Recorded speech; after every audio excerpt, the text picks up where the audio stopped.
Over 300 sailors bound for St. Vincent and the Grenadines 2 weeks ago were denied permission to land on Vincentian soil. According to journalist Jerry S. George, discussions between the government and the cruise ship companies have been ongoing for more than 2 months now, and a decision is yet to be reached. George says government has been making certain demands on the cruise ships to facilitate quarantine, but to date, this has not been agreed to.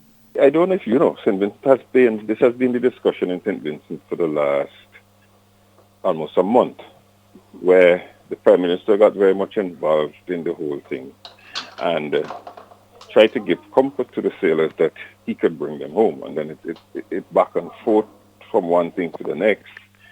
And then they got to speaking, he got to speaking directly with the cruise company and demanded that the cruise companies pay $150 per person for quarantine.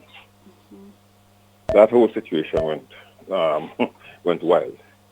People in St. Vincent obviously will want their family home. There's no question about it.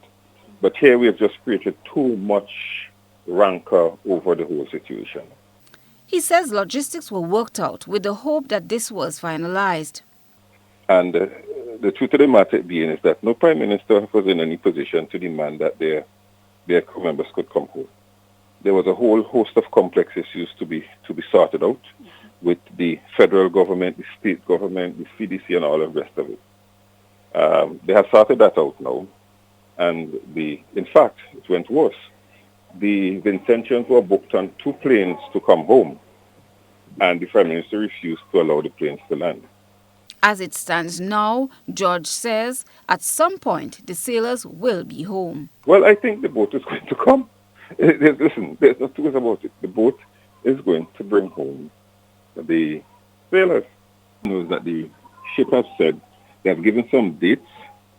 I think there will be 9 days on the water, and there's going to be a difference of 5 days, for which the Prime Minister said they're not going to be allowed to come on land for those 5 days. They have to do 14 days. So it's still a little bit up in the air, but yes, that's where it's at. In Grenada's instance, Health Minister Nicholas Steele, during a recent address, announced that there have been in discussion with the cruise ship companies and 2 options were being considered. Efforts to reach Minister for Tourism and Civil Aviation earlier today, Clarice Modest Cohen, on how soon Grenadians will be home proved futile. GBN will continue to follow this development. Christelina John, GBN News.